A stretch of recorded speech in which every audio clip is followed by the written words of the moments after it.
Hey, what's going on? Hope everyone had an amazing Father's Day weekend. Welcome to episode number 53 of Outside the Chute. I'm your host, Randy Frame. This week's OTC Player of the Week comes to us from North Carolina as Dakota Redmond takes home the weekly honors. Dakota had a perfect game along with two one-hit shutouts over 14 in the third innings, as well as hit .500 with 2 home runs and 11 RBIs to help her Carolina Cardinals Red go 5-1 last weekend in Tiger River, South Carolina. Great job, Dakota. Best of luck the rest of the season. On to this week's guest, and we sat down with Washington Huskies alum and co-founder of the package deal, Morgan Stuart. Morgan had a fantastic 4 years at the University of Washington, where she would have 3 honorable mention All-Pac-10 honors, a first-team All Academic Pac-10, and be named to the Women's College World Series All-Tournament team after her and the Huskies captured the national title in 2009. For all she accomplished with the Huskies, she would be inducted in the University of Washington Hall of Fame in 2014. Morgan would go on to play professionally in Switzerland, as well as with the Filipino National Team before turning her attentions to helping young players grow in the game, as she, along with Amanda Scarborough and Jen and Katie Schroeder, created the package deal with a mission to elevate the game and impact lives. Morgan also has her own training program on the go with the Defense Club and defense lessons that you can check out at morgan-stewart.com. This was such a great interview as we covered Morgan's early playing days, her time at Washington, being an Easton ambassador, and of course her fantastic training business she has currently put together. Morgan was such a pleasure to chat with. I'm sure you'll all enjoy this conversation, and we wish her nothing but continued success in everything she does. With that being said, grab that drink, sit back, relax, cause here we go. I got the world in my palm, lights, camera, action, it's on. I can't describe what I'm feeling, ain't never felt this freedom. I got the world in my palm, lights, camera, action, it's on. Ain't never felt this freedom. Could you say that anything goes, anything goes, anything goes, anything goes, anything goes, anything goes.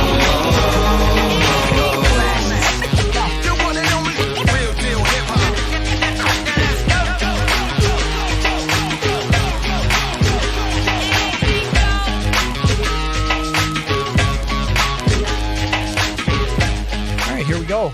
Morgan, thanks so much for coming on the podcast. Of course. Can't wait. How are things going down in Cali? It's getting pretty hot here. It's summertime, finally. Kids are out of school, and I think they're very excited to just get to playing more softball. Yeah. How's the everything's pretty much getting back to normal down there now as far as the whole COVID situation goes, eh? Yeah, for sure. I think with the vaccine out and people figuring out what is best for them and what they want to do, it's definitely getting a lot closer to normal for sure. Yeah, we can't, we're still under somewhat of a lockdown up here in Canada, and it's it's kind of wearing on us now, but things are starting to look promising, I guess, and hopefully we'll have a normal summer starting, I guess, mid-July. That's what it's looking like anyway. So fingers are crossed. Yeah. Yeah. So as far as since the pandemic started, what have you been up to? You still get a lot on the go, eh? Actually, I really haven't traveled much at all.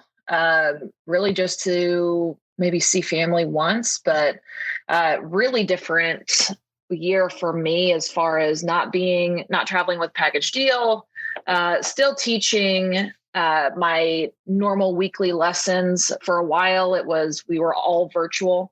Right. And then we've slowly gotten back to small groups and we're picking back up. But yeah, I mean, I can't complain at all because fortunately I made it work, but yeah, very different year for all these families and of course for everybody trying to figure it out work-wise. Yeah, absolutely. Now I saw you had a pretty big surprise at the end of a golf round a couple months ago, didn't you? Yeah, that was it was very cool. All my family was there. Obviously, my now fiance Jimmy coordinated this with Jen, and those guys have been family friends I guess since elementary school. So it's was kind of a full circle moment, me learning how to golf and then our families meeting kind of for the first time. So really cool experience. Did you suspect anything at all? I did, but Jen kind of threw the scent off a little bit because I with that golf course, it's, I mean, super rare for there to be openings, especially with the pandemic. Golf is like blown up. Right. Everybody seems to be a golfer now. Yep. And we got a text going, "Hey, there's a tee time open on Saturday." I'm like, that doesn't happen. I text Jen immediately. I'm like, okay, is this it? Is this the proposal? She goes, "Oh no. I mean, I don't know why you'd expect that." And she kind of made fun of me a little bit. Yeah. Go ahead and dress up. Wear all white. Do your makeup for your golf round. That'll be great. I'm like, okay, well, you don't have to be a jerk about it. I was just, asking. And then of course I was right, but That's awesome. Beautiful golf course. Like, amazing. Yeah. Very, very pretty, right on the beach. Yeah. Monarch Beach. If you're ever in California, that's the place. Okay. I've been to California 3 times now, but it's all been like Santa Barbara area, that area. So I was there playing ball, and it's beautiful. I love California. Oh yeah. Very, very doable if you're going on vacation. Oh, 100%. 100%. Little thing we do before we get into your career here, Morgan. We call it quick pitches here. It's I'm going to throw you 10 random questions, and you answer them as best you can. All right. All right. Ready? Yep. All right. Besides the weather, what's the best thing about living in California? Being with my family. All right. Favorite holiday? Christmas. Highlight reel game-ending catch or walk-off home run? Ooh. I'm the defense person, so I know I should have this answer, but I'm going to say walk-off home run is just a little bit more exciting. Okay. I thought you were going to go with the other one. I know. All right. Biggest role model growing up? Natasha Watley. Nice. Does pineapple belong on pizza? Yes. Oh, come on. It does. I disagree. If you could have a superpower, what would it be? Oh, to turn my brain off. Interesting. I would love to do that as well. Yeah. If you could go back and replay one game, what would it be?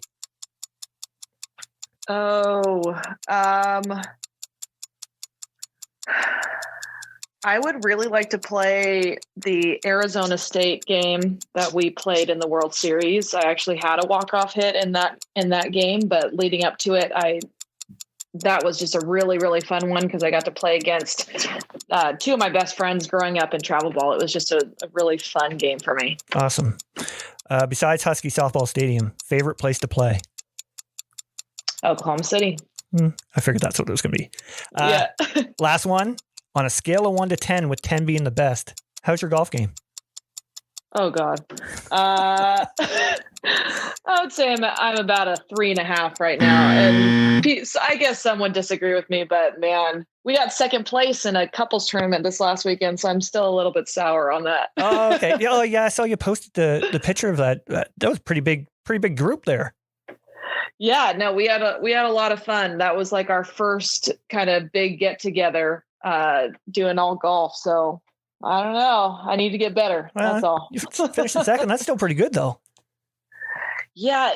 Jimmy's a scratch golfer. So he was kind of trash talking to the other couples saying that we had it in the bag. So that's always the worst when expectations are high and you don't quite reach it. Yeah, for sure. Having your fiance just, talking smack to the other teams and you're like, come on, man. Come on. That's awesome though. All right, Morgan, on to your career. Tell us about growing up and getting your start in the game in California. Yeah, growing up, I think I had a kind of typical of my time growing up in travel ball. I started travel ball around 12 and under, got over to minor school for 14s, got over to Bat Busters for 16 under, won a national championship with those guys. And then probably where my heart is in my travel ball career is with Corona Angels and Marty Tyson. Great guy, great coach, taught me a lot about confidence, just overall believing in myself and kind of the process of the game. And I was recruited by University of Washington. They were my first visit, fell in love with the campus. I mean, if you've been, it's just beautiful. And I had a couple other offers from Arizona and Arizona State, but ultimately went with Washington. And Can't say I regret any of my choices in terms of being on the travel ball teams I was on or my college team. Right. Had a great time. So like now I know you get to work with many players that, that are playing travel ball in high school with the clinics you're putting on. How was your personal experience with it growing up, like along the way? With clinics or? Oh, no, with the travel ball experience, I guess it is. When I said my superpower was like turning my brain off, I was super hard on myself growing up. And honestly, it's one of those things that I wish I would have paid more attention to. I knew I was hard on myself, but I didn't really realize, and I guess it's not a snowball effect, but I definitely wish I had practiced a little bit more mindfulness or just awareness of how I was talking to myself growing up, because I think that definitely affected my college game as well. But in terms of my experience of being a kid and playing sports, my parents gave me, everything that I possibly could have needed, drove me everywhere, were at practices, took me to lessons. I was very, very fortunate. But I had a great experience in terms of I got to focus on softball, and it was one of the things that I never really questioned. I know a lot of kids growing up are experiencing burnout early on, and I think I was like in the golden years of travel ball, like Firecrackers, Bat Busters, Corona Angels. Like there were one team that you wanted to be on those 18 gold teams, and it was just kind of dog fights every weekend, and it was really fun. I had a great time. Right on. Now, I listened to your podcast with Ashley, and did you go like you had somebody I guess recruiting you when you were at U16 to play U18? Mm-hmm. Yeah. So yeah. how did that work exactly? Yeah. So it was interesting. So when I was in 14 and under, I guess I caught a couple of people's eyes, one from 16 under with Doug Myers and the Bat Busters, and then Marty Tyson, 18 and under. And we had home visits, actually, which I didn't know existed, but apparently is like a thing. Huh. So my 16 under coach came in house, and he was saying how great I was, and it was like me and my parents on the couch just talking about being on his team. And we just committed right there going, all right, yeah, that sounds great. We would love, we'd love to be a part. And then Marty Tyson, right after that, kind of came in house, and we had told him, hey, we already committed, but he really wanted to meet us. And he gave his pitch, and we were like, oh, well, sure, we'll play for you after we're done with this team. So it was just kind of one of those weird things. And just how my class was, the shortstop that was in my class is Monica Harrison, who went to UCLA, and she was on that older Bat Busters team. So Marty had kind of explained, you're probably going to have to be battling for a shortstop spot. I'm going to need a shortstop. It's kind of one of those weird things where it lined up, and it was kind of the perfect match for me going from Doug Myers to Marty Tyson. I got kind of best of both worlds there. Right on. Now, I heard you say did Marty give you batting lessons for free? Like, yes. In between that? That's awesome. It was nuts. I'm always going to sing Marty's praises. He's a great guy. And then beyond that, even before I was on his team, so from the time I was 15 years old, he gave me free batting lessons, which is just this unheard of thing. Yeah. And then every time I came back from Washington, I would go and see him and obviously let him know how I was doing, but he would just coach me up. And it's not like he wasn't busy. He's like one of the busiest guys I know, but he did it. That's awesome. That's fantastic. Now, how big a role did your parents play in your development at that time?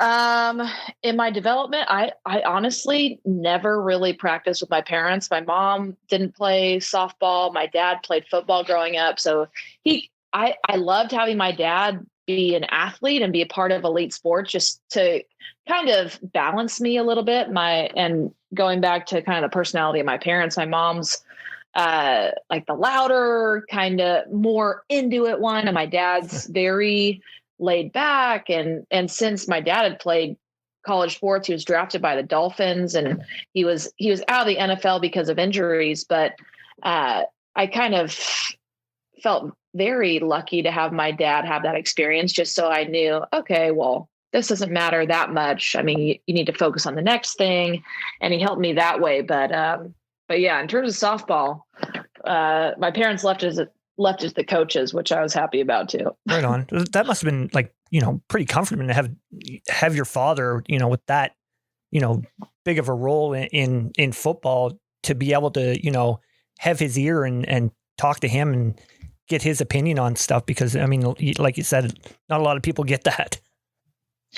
Yeah, no, it was more of just kind of a comforting thing to know that, especially because I was so hard on myself, my dad not being in my ear. And I would always hear my friends just going, oh my God, I don't want to ride home with my dad. He's going to talk about the game. And my dad was always just more of just my dad, which is definitely what I needed. Yeah. So tell us about the recruiting process. What ultimately led to the decision to attend Washington? It came down to, and this is going to sound really silly, but Washington offered me 100% scholarship, whatever that entailed. And then Arizona, they had told me, we don't really see you as a shortstop. We see you as a third baseman. We're going to offer you 95% scholarship, which is, I mean, now people are getting scholarships that are like splintered into, all right, you got 10% this year, and then maybe you'll get 25 next year. And I sound like such a baby talking about that, but in my mind, it was like, okay, who really wants me? Washington wants me for what I am, which is a shortstop. Arizona kind of wants to change me a little bit, and it seems like they don't really want me. So it was that, and then it came down to I got the feelings when I was over on my first trip. The football team won. It was a sunny day, or sunny weekend. Actually, I visited in I guess early September. Mm-hmm. And they really tricked me over there because it's almost never sunny. But that was what it came down to. I mean, I was 16, 17 years old, part of that new wave early commitment, and just felt like that was going to be my fit. Right on. So what do you recall about arriving on campus, when you arrived there for your freshman season? I remember thinking that everything was so huge, like everything was so far away, and walking down to the field, like how Washington's campus is set up, all of school and the dorms and everything were up this gigantic hill, and all the athletic facilities and training room and weight room and everything was down this huge hill. And freshman year, it just seemed like so far away. And then once you get a car and you understand where everything is, you're just a little bit more, this is way more normal. Like, obviously it has to be this big, but just, it definitely felt like big fish in a small pond when I was in California. And now it was, oh, okay, I'm not the only really good athlete here. I'm one of many, Yeah. Yeah, for sure. So what was the biggest adjustment that first year, like from a playing perspective? Playing perspective, I would say, well, the game was just way faster. Like you can't rely on just natural skill. I definitely had to develop my footwork a lot more. Growing up, my arm took care of, 80% of the plays for me. Like I could kind of bumble around a little bit and then throw it over there on a rocket and not really care that much about my spin or whatever. So I really needed to fine tune skills or learn new skills. JT over there as the infield coach, he helped a lot. And then beyond that, I mean, a huge adjustment is just living with teammates and living like your entire lives around these people that I was used to in travel ball. You see your teammates, I don't know, once a week, and you're all excited and happy to update them on your life. And then in college, you're around them all the time. You just get kind of bugged by it a little bit. They all know everything about you. Yeah, exactly. Oh, that's funny. But so I want to go into 2009. I mean, that was a pretty big year. Yeah. What was the team's attitude going into that year? Did you guys feel that you had the team that could win it all? Definitely. Even if we were the only ones that thought that, and I think at that point we were, because a lot of people didn't know or remember all of the tools that we had coming in. Like Danielle's back. We had a ton of seniors. I think we had 7 on our roster. And in terms of 2008, it was a huge year that, I mean, I gained a lot of confidence because I had a whole year of playing time just at shortstop. We had a few other freshmen that were coming in 2009 that I knew personally from Corona Angels that I knew would be like just an immediate impact. Nikki Williams was amazing in the World Series. So I think we were ranked like 13th or something going into the season. And that was like we felt like it was such a stab in the back. Like, how could they rank us this low or whatever? And obviously the rankings don't matter. You saw this last year with the World Series, how crazy it all got. That was unreal. Like the whole selection Sunday, I was like, how is Washington going into that regionals? And then they're going to have to play Oklahoma.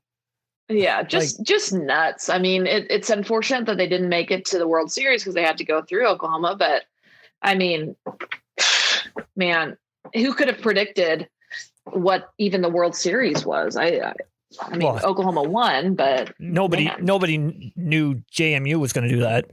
And the performance Odyssey Alexander had was just remarkable.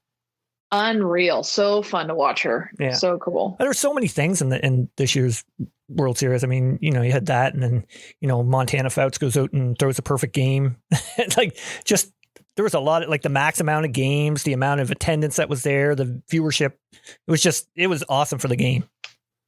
Yeah, it's kind of funny.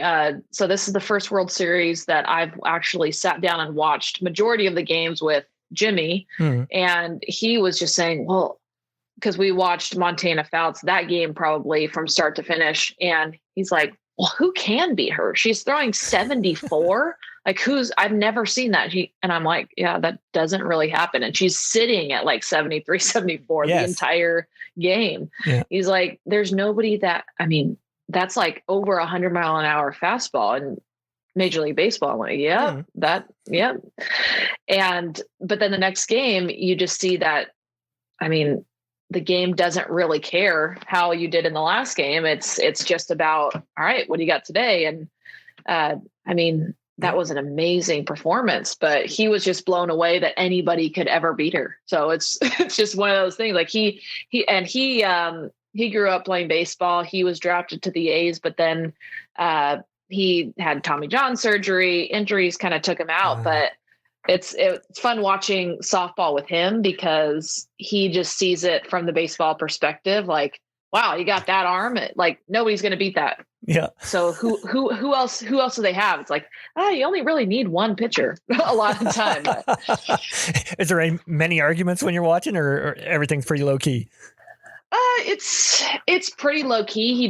He's really interested in just like the speed of, the game. And he's like a math brain guy. So he's like, well, shouldn't the field be bigger? Like there shouldn't be this many home runs in the World Series. It's like, well, I don't know. For some reason in the World Series, there's just a massive like uptick in home runs, just like the emotion's so high.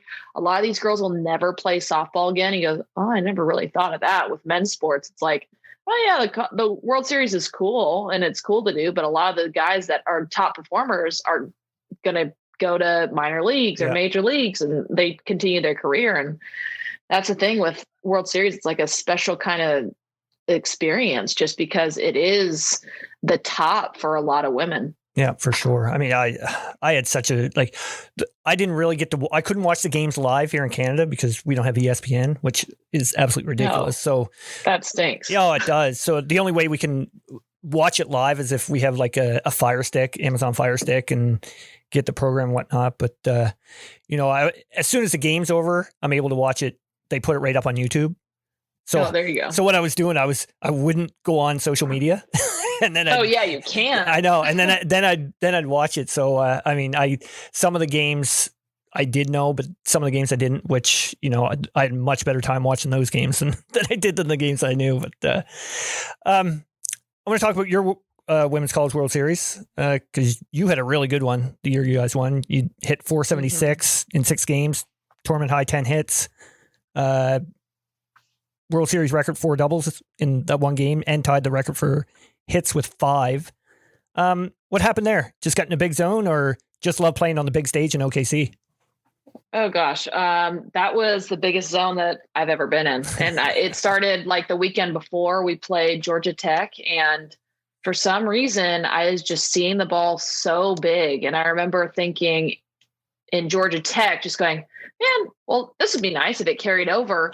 And then when we got to OKC and we had been through kind of that, I even forget what our first game was, but I was still feeling it. And I remember sitting on the ground in my hotel room, just going, okay, I need to remember this feeling. What am I feeling? Yeah. And when you're in the zone and when you're playing like that, it's one of those things where you don't have to think. It's like, okay, well, there's the ball. Okay. Yeah. This is fun. And I wanted to capture the feeling that I was feeling. And all I kept saying is, well, no, this is it. This is definitely what you want to feel. I'm in the right place in the right time. Now it's just time to have fun with it. But yeah, it wasn't anything like me stepping up or anything like that. It was just, I think, somehow got in the zone. I was a sophomore that year, and like I said, we had like 7 seniors. So I think I benefited from not having super high pressure or expectations on me. I think I was batting like 5th, and all right, well, cool. There's people on base. All right, awesome. I get to go. I'm feeling good. Here we go. Just another at bat. Yeah, that must have been a fantastic feeling. I mean, to get in the zone like that, that's awesome. So when Danielle recorded that last out, what was that feeling like? Just complete elation. I remember looking around right before that pitch was thrown and just trying to soak it in, because being a part of that team, it was a really special team. I mean, we really weren't perfect, right? Like looking at Oklahoma's season and how many wins and all of their stats combined. I was watching the World Series and just going, man, everybody's hitting over 400. Everybody could be on the all tournament team. I know. And it was just insane. And like, I think of my World Series, and of course I'm proud of it. And like, nobody can take away what we did. We won the World Series, but man, like the game is exponentially growing. The hitters are better. It's just everybody is kind of a freak athlete out there at this point. And but I remember looking around and just going, okay, this is definitely keep focusing because the game's not over. Anything can happen. Yeah. But like looking around and just knowing that anybody on the field, like I had complete trust in them. They're going to get it done. We were going to do it. And then obviously playing behind Danielle is very, very special. She's a competitor. Like she's, she's a lot of things, but she's a really great teammate. And it was definitely fun. Still going strong, Dan is. I had her on here and when I was talking to her about that World Series win, I said, going back and watching it, my favorite part of the whole thing was watching her dad. Her dad was awesome. God. He's like, has a heart attack every pitch. It was so funny to watch. You think of the score too, right? Yeah. Like it's a 3-2 game and you look at these scores and it's like anybody could hit a home run at any moment. Yeah, that's so true. Insane. Yeah. Yeah. So you go on to have 2 more great seasons with the Huskies. Thought you'd have another World Series appearance. What was the biggest thing you took away from your time in Washington? Biggest thing I took away. That's a really good question.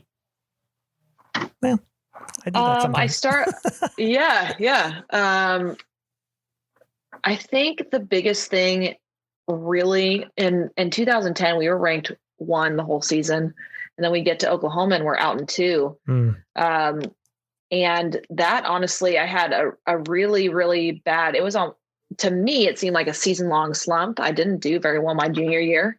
And I just remember coming back to my senior year and just going, you know what? I let the expectations get to me. I let my mind kind of run rampant, and I had no check on what mattered and getting on to the next pitch. And I think that's kind of the biggest thing for me, is that, yeah, the results and accolades are awesome. Like, I'm able to be on cool podcasts now. I'm able to talk about winning a World Series and that experience. But in terms of how hard I tried in that World Series and the success that I got from that versus how hard I wanted so badly to get out of a slump or to do well or to be there for my teammates. It's not about how hard you're trying. It's about really understanding yourself, forgiving yourself for failing, and then understanding that process. So I think I grew up a lot in my time in Washington, and that kind of translates to how I try to live my life now, of just going, hey, it's not how hard you're trying or how hard the struggle is. It's really understanding that if you believe it's going to get better, it's going to get better. If you are sunk down in your lowest depths and really are so mad at yourself because you care that much about the results, you're not going to dig yourself out of it. You know, you've got to believe that better times are coming. You've got to know that the sun is going to come up and keep moving forward. Yeah, that's a great way to look at it, for sure. I wanted to ask you about the Philippines national team. Yeah. How'd that all come about? Pretty random. 2014, actually, Jen Schroeder had a catcher, Aaliyah Laksamana, who played at Cal, who asked her, hey, I'm on this Team Philippines thing. Do you know anybody that would want to play? And Jen's like, this is how you guys recruit people? You don't have tryouts or anything? Just kind of word of mouth. And the team was kind of just starting to get Filipino Americans to join and kind of help out in that way. And I got connected, went to a practice, and then immediately had a jersey. And within the week, I was playing Team USA in some World Cup in California. And I was going to ask you about that World Cup, and the fact that it was in California. I mean, that must have been pretty cool.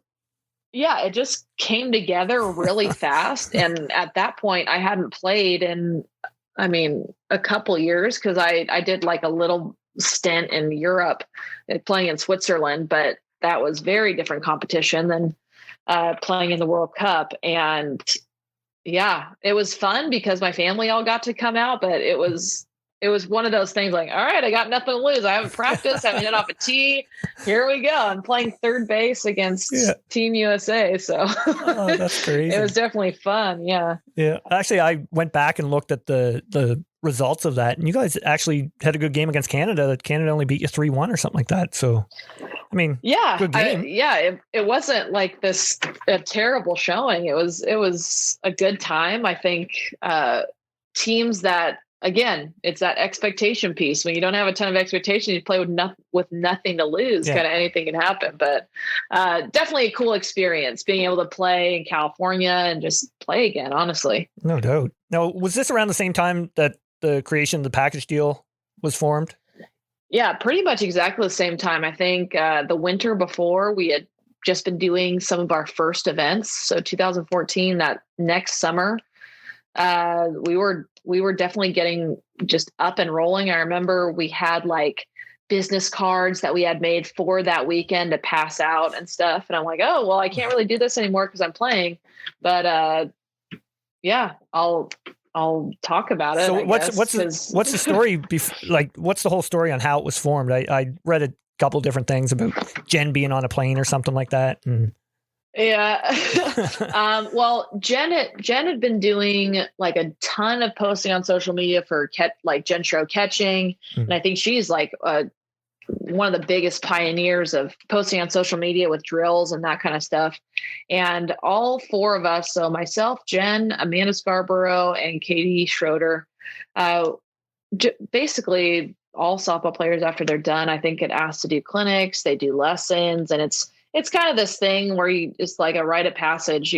Everybody kind of does it, but we wanted to do it a little bit different. So Jen had this idea of getting people together and doing clinics, helping her do her catching thing. Amanda had been doing kind of the same thing as Jen, posting some pitching drills.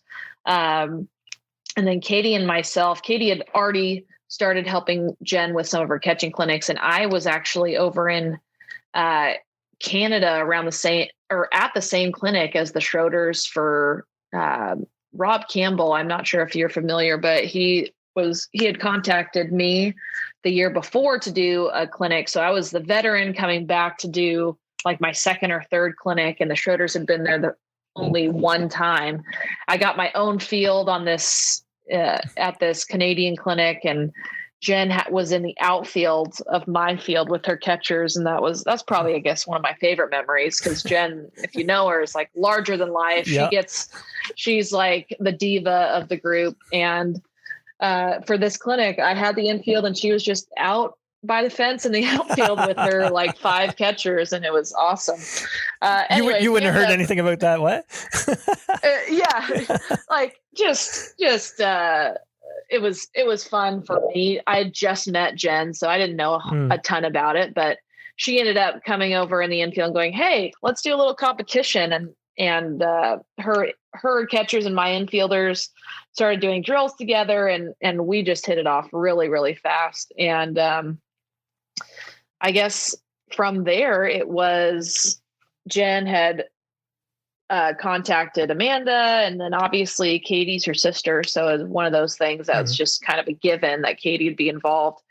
And I think as the story goes, I was the final piece, but in my mind, I think it wouldn't have happened if we hadn't met in Canada. But yeah, it's kind of serendipitous how it all came together. Jen was definitely the glue. Like, she knew all of it, and she was already kind of searching for the pieces. But yeah, myself, Amanda, and Jen did an additional Canadian clinic, I think the winter after, and then it all started falling into place. We did our first clinic all together in Texas, I think in maybe January of 2014. Right. And then from there, we just kept growing and growing. Right on. So were you like, was this when you were like, this is my calling card and this is what I should be doing?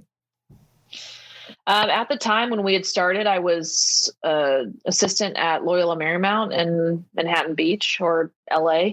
And I was trying to figure out if I wanted to be a college coach, because as coaching goes, I just thought, okay, this is how I'm going to kind of climb the ladder. I think that college coaching is a job that I would like. And after just kind of doing lessons and clinics, I was way more excited about just the development of the young players, how they could be influenced by just the energy and the information that we had. And I guess that was way more fun to me than when I was kind of being introduced to the college game. It was a lot more paperwork, a lot more recruiting, a lot more email answering. And it's just job, right? Right. And, a lot more being inside than I thought. And I thought I could always go back if I wanted to, but this was definitely something special that I wanted to see out and just be more available for. Right on. No, this is a pretty good lead into defense club and defense lessons that you're currently doing. Tell us about those, and what's the difference between the two? Yeah, defense lessons is what I do every single week, and I've really done like defense lessons just weekly, Monday through Wednesday. I really only do, but I've done this since package deal started. I kind of did them at the same time, and it's more of just financial security for me, and I mean, say if we don't travel for a couple months just because we don't want to, I still have stuff to do. And I'm able to be just a full-time coach. I'm very, very fortunate and able to do that and not have a 9 to 5, but I'm able to be creative, I'm able to learn new techniques, meet with other coaches and that kind of stuff. But yeah, I do that during the week. And then defense club is something that's a little bit more of a recent development in the last couple years. I started posting a lot of things on my Instagram that I wanted to kind of tell the real story of my mental game and how I think that a lot of athletes start learning about the mental game a little bit later on in their careers. And I told kind of my story of I definitely wish I would have learned a lot more of it as a younger athlete. So I made the most of my experience when I got to college or whenever I wanted to be at my best. So I named it Defense Club because I think the defensive game and the mental game have a lot in common. Like a lot of it is talking about those little things and being diligent and consistent. And it's not the walk-off hit that everybody sees. You're not, when you're practicing for your defense, I mean, a lot of people just take for granted how important playing catch is. And it's the thing that we've learned first, right? But it's one of those things that people just kind of take for granted once you get to the higher levels. And I felt that it was very similar to the mental game. And one of the biggest things that we do every single day is talk to ourselves, and we take it for granted how much it really, truly matters. And so, yeah, that's something that's all online at this point. I put courses up probably 3 or 4 times a year, and I'm doing live kind of Zoom calls and YouTube lives for my members, just talking about different issues. Last week, actually, Jimmy came on my monthly live for Defense Club. Yeah, he was talking about his injury and how to deal with not stacking up to your goals. He had a lot of really great stuff to say. So that's great for, having that side of it to have for people to listen to. I mean, that's fantastic. Yeah. It's one of my biggest regrets is calling it Defense Club. And I love the name, but a lot of people are like, well, okay, can you point me in the direction to softball training and Defense Club? And I always have to go, well, no, my softball training is defense lessons. My mental game stuff is Defense Club. So yeah, people get confused, but yeah, Defense Club is all sports, mental training. So Jimmy falls right in there because he has competed at a super, super high level, but people he doesn't get to talk about it a lot. So, I mean, I haven't even heard him talk about it that much. So I was happy that he was able to have some time on there. Yeah. Learn something new from your fiance during the call. Yeah. That's awesome. What's the best advice you could give to a player that, looking to get noticed by a college? Best advice, definitely to keep your head up after you fail. I think that's a lot of college coaches have told me. And then I've looked at this too in my very, very short stint as an assistant, actually looking at people and being recruited, is you're definitely aware of the kids that are good, right? Like you're out there, you're watching them hit home runs, you're watching them be leaders. And those are the kids that are going to go to college. Now, the ones that are separated from going to top 20 schools and kind of the other schools that definitely have talented kids are, how do you respond when the going gets tough? How do you react to situations that you're not in the zone. So I think if you're looking to get recruited, your attitude towards your teammates, your attitude towards your parents when they're giving you water behind the dugout or carrying your bat bag, just think about how you want to be seen by those coaches that you're going to be around every single day for 4 to 5 years, Yep. But yeah. Fantastic advice. Here's a loaded one. Any advice for the parents? Ooh, yes. And it's always touchy too, because I'm not a parent. So I know that I'm not feeling the stress and anxiety of being a parent of a high level athlete that wants to get recruited. But I would say, don't write your kids emails for them. Just don't to colleges. They can tell also, it's so good for kids to take control of the process. I know that I responded to every single college that wrote to me or sent me a letter.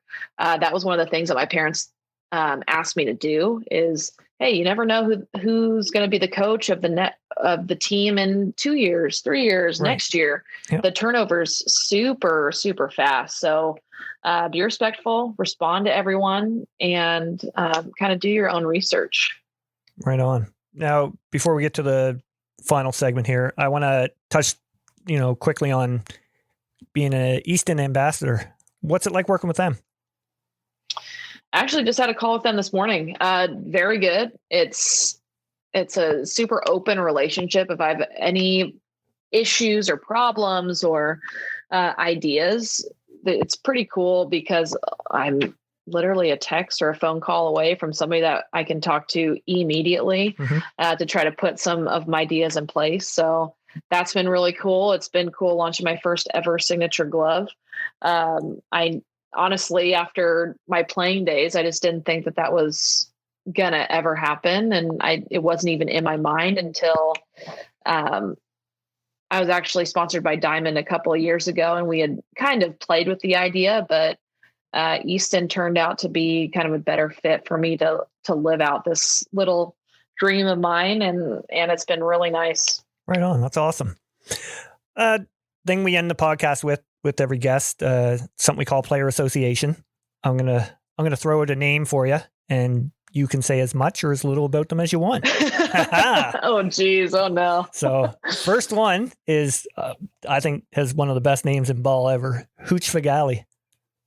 Hooch. Oh my God. Hooch is awesome. She's one of the nicest humans you will ever meet. She's got a really great young little family right now. I always see her on Instagram. But yeah, she's got a nasty game face. Love Hooch. That's awesome. I love that name. Next is Jen Salling.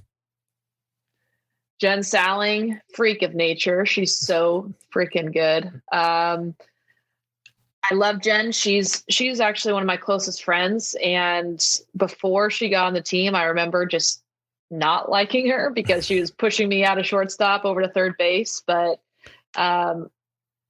she's one of the best humans I know. Very caring, super passionate about growing the game and doing things the right way. Great person, Jen Salling. Yeah, I had her on here a couple weeks ago, and she was such a treat to talk to.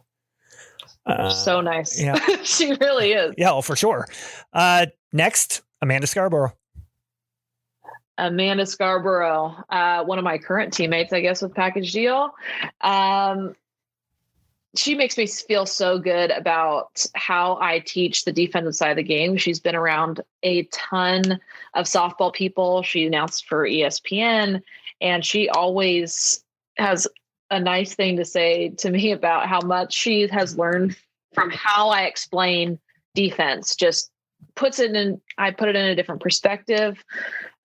She's a fellow dog lover like me. Nice. And, yeah, she keeps things even keel on the road. She's great. Awesome.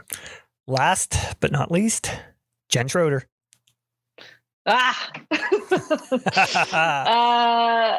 Jen, we butt heads a lot. We make fun of each other a lot, but I love her a lot.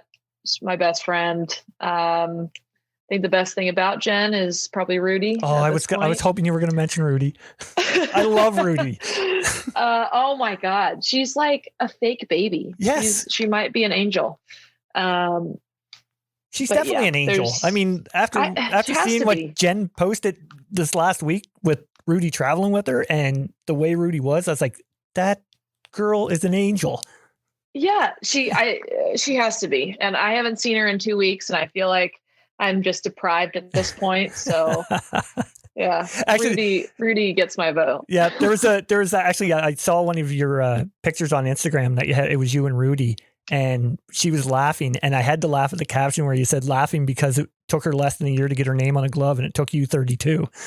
Oh yeah, like come on, right? Yeah, oh man, so great. Well, that's a perfect way to end the podcast talking about Rudy. Oh yeah, Morgan, I need to thank you for coming on. Especially in short notice, I really appreciate it. Oh, no problem at all. This was really fun for me. Thanks for having me. Not a problem. I wish you nothing but the best with your business, and hope you get nothing but sunshine and warm temperatures for your wedding. Oh, thank you so much. Right. I hope you have a great week. Thanks, Morgan. Take care. All right, you too. Bye-bye. That's what I said. Or you're better off dead. I told ya. Yeah. I did. Now, a lot of MCs walking with no knees. They persistent with fucking with me. I'm just that real laid back, chill back, smoking them trees. But yo, I turn into some African bees. If they fucking with me, I'm unmatched, gun passing, sway back up on them blocks, rocking MCM hats, just spitting at these people like I'm swinging a bat at Scarborough Village where the village was at. All them girls in them boom boom shots where they wanted it at. Yo, I ain't bragging, I'm just spitting the facts, no exaggeration. No gripping on my balls for jaw, my Big Mac with no lettuce and sauce. Now my collarbone is filled with scars and got stripes down the arm, got class in the cut, pull the pin of the bomb, brother. Yo, so let them horns blow. We're repping is here because you all asked for it. So yo, that's what I said. I told ya. I told ya. Yeah. You better quit while you're ahead. That's what I said. Or you're better off dead.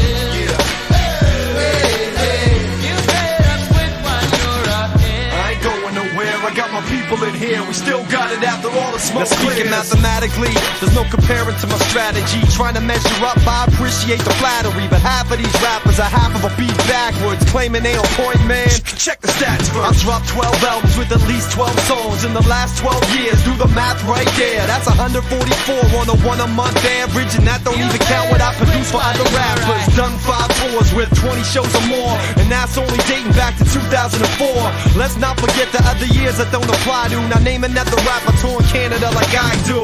I know I am on the top of this, and I know I have many accomplices. If the numbers add up, you can't get rid of me. So kid, know your past, your future will be history.